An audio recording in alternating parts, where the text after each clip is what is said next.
किसान साथियों राम राम। आशा और उम्मीद करता हूं कि आप सब ठीक ठाक। साथियों, आज हम चर्चा करने जा रहे हैं सरसों के भाव के ऊपर, क्योंकि सरसों के भाव के बारे में एक अहम अपडेट जो निकल के आ रही है, वो अपडेट आप तक पहुंचाने के लिए ये वीडियो बनाया जा रहा है। मेरा आप सभी किसान साथियों से विनय निवेदन है कि सरसों की बिक्री करते समय जिन जिन किसानों के पास सरसों है, बाजार के ऊपर पूर्ण रूप से नज़र रखें। सरसों के भाव के बारे में, सरसों के स्टॉक के बारे में, सरसों के खपत के बारे में संपूर्ण जानकारियां प्राप्त करने की कोशिश करें, और जहां भी आपको भाव ठीक लगे वहां अपना माल सेल करें। साथियों, मैं बेचने और खरीदने की बात नहीं कर रहा। मैं जो बाजार की जानकारी आ रही है, मैं आपसे वादा भी कर चुका हूं कि यदि मेरे पास कोई अहम जानकारी आएगी, मैं फौरन वीडियो के माध्यम से आप तक पहुंचाऊंगा। और इसी बारे ये वीडियो अपलोड किया जा रहा है, और इसी बारे आपको ये कहा जा रहा है कि आपको सच्चाई मिलती रही, सही जानकारी मिलती रही, तो आप इस चैनल के साथ जुड़ करके इन बातों का फायदा उठा सकते हैं। साथियों, मैंने काफ़ी समय पहले आपको ये बता दिया था कि सरसों अब की बार सुपर कमोडिटी बनने जा रही है, क्योंकि सरसों की बिजाई बेहद कम थी, रोग बहुत ज़्यादा थे, प्रोडक्शन की मात्रा बहुत ही कम दिखाई दे रही थी।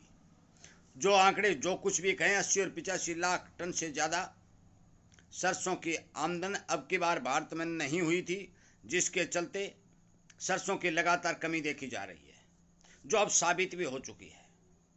कोरोना काल के बाद लगातार सरसों के तेल की डिमांड हमारे देश के अंदर भी बहुत भारी मात्रा में बढ़ रही है, और 150 करोड़ जनसंख्या का लगभग 150 करोड़ जनसंख्या का भारी भरकम देश, यदि डिमांड निकल के आ रही है तो मान के चलो कि उस डिमांड का फायदा किसान को जरूर मिलेगा, क्योंकि इस देश के अंदर 30 और 35% लोग सरसों तेल के खाने के इच्छुक हैं, और वो शुद्ध सरसों तेल खाने के इच्छुक हैं। मैं आपको बता देना चाहता हूँ कि बहुत समय पहले हमारे देश के अंदर बिल्कुल सीमित तौर के ऊपर खाद्य तेलों की फसलें उगाई जाती थी, परंतु उसके बाद में सरकार ने प्रचार किया, भाव देने की घोषणा की, गारंटी दी, एमएसपी बढ़ाई, किसान ने भारी भरकम पैदाश तिलहन की खड़ी की। उसके बाद भी किसान को भाव नहीं मिला। आपको 22 और 23 की याद दिला देता हूँ, जिसमें हर चीज़ को पीटा गया। आज सोयाबीन के भाव को 4,4200 से पीटना शुरू करके आज 4700-4800 में पीटा गया। आगे मूंगफली में हो सकता है ये पीटने की कोशिश करें, जिसके चलते किसान हताश हुआ और लगातार तिलहन की बिजाई घटाता गया।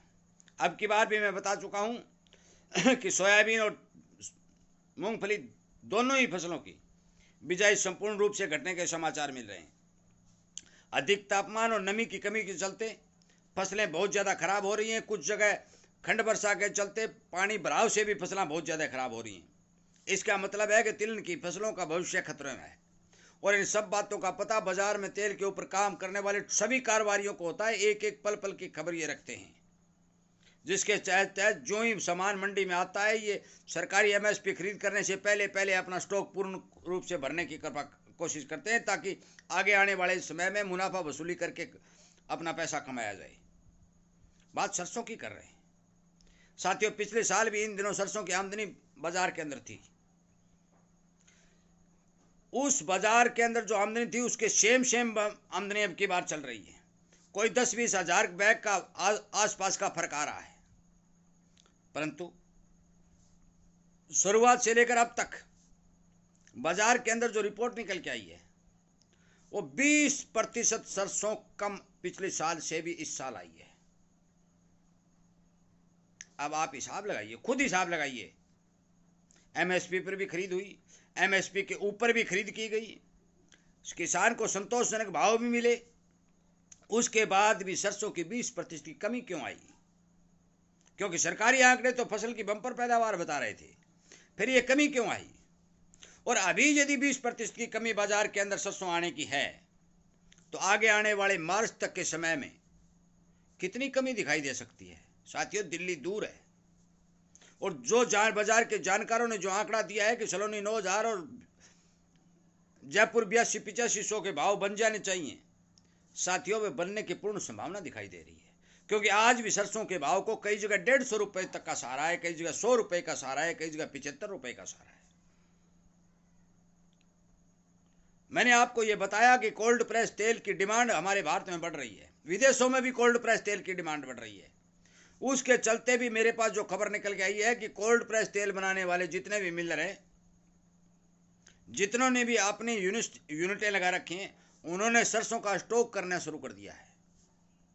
साथियों, अब होगा क्या कल के बारे में कोई नहीं कहा जा सकता, परंतु अनुमानित तौर के ऊपर सरसों के बारे में मैंने बहुत पहले आपको यह बताया था कि सरसों सुपर कमोडिटी बन सकती है। मैंने जो आपको टारगेट 7,000 के दिए थे वो टारगेट पूरे हो चुके हैं। ऊपर कितनी जा रही है, कितनी जाएगी, इस बात का अभी मैं कुछ नहीं कह सकता, परंतु मैं आपको बाजार की एक एक जानकारी आपको वीडियो के माध्यम से पहुंचाता रहूंगा और जानकारी आपको मिलती रहे सच्चाई और सटीक तरह से आप काम करते हैं। तो आप इस चैनल को सब्सक्राइब कर लें ताकि आपको तुरंत जानकारी मिल जाए, इसके साथ में जुड़ जाएं, क्योंकि ये जागरूकता अभियान के तौर पर सोशल मीडिया के ऊपर वीडियो के माध्यम से चलाया जा रहा अभियान है। आज जयपुर के भाव 7500 प्लस दिखाई दे रहे हैं। जो पिछले दिनों 100 और 200 रुपए के टूटवा जो मंदी बाजार के अंदर आई, उसको कवर करते हुए बाजार आगे बढ़ रहा है। हो सकता है कि उसको जल्दी कवर करके ऊपर उठ जाए, परंतु यदि मुनाफा वसूली के चलते कोई करेक्शन आता है तो जिन जानकारों की मानना है सरसों के अंदर घबराने की आवश्यकता नहीं है। बहुत कम किसानों के पास सरसों है, इस बात का मुझे पता है, क्योंकि औने पौने दाम में भी बहुत ज़्यादा किसानों ने अपना माल बाजार में निकाला। और मैंने वीडियो के माध्यम से बताया भी था कि आप थोड़ा रुकिए, भाव मत आने दीजिए, मत काटिए, परंतु मजबूरी बस किसान ने अपना माल बाजार में सेल किया। उसके बाद जो ही किसान को 7,000, 6200, 6800 और 6600 के भाव मिले, किसान ने अपना माल बाजार में काटा और किसान बहुत ही कम माल की स्थिति में आ पहुंचा है। और इतना माल कटने के बाद भी यदि बाजार की रिपोर्ट 20% कम माल की आ रही है तो फिर आप अनुमान लगा लें कि आगे मार्च तक कितनी कमी दिखाई दे रही है। खुद व खुद अनुमान लगा लें, सरकार क्या कर दे, क्या अड़ंगा लगा दे, क्योंकि दुनिया के अंदर अमेरिका के राष्ट्रपति ट्रंप सारी दुनिया को उथल पुथल मचाई हुई है। चीन कहीं पर लगा, आज भी चीन ने एक अकोला तेल के ऊपर 75% ड्यूटी लगाई है। कहीं कोई सोयाबीन पे ड्यूटी लगा रहा है, कहीं कोई मूंगफली पे ड्यूटी लगा रहा है, कहीं की मतलब यह है कि इस बात का किसी को पता नहीं कि क्या हो जाए, परंतु अनुमानित तौर के ऊपर जो जानकारी मिल रही है सरसों के अंदर जो दो विशेष बात सामने आई हैं कि एक तो कोल्ड प्रेस तेल बनाने वालों ने स्टॉक करना शुरू करना, और दूसरा सरसों का आज तक बाजार में 20% की कमी आना। ये सबसे बड़ा कारण जो निकल के आया है, सरसों के भाव को संपूर्ण रूप से सहारा देने की उम्मीद दिखाई दे रही है। मैं आपको बता देना चाहता हूँ, फिर से कह रहा हूँ, मैं किसी को खरीदने या स्टॉक करने की नहीं कह रहा, किसी को बेचने या रोकने की नहीं कह रहा।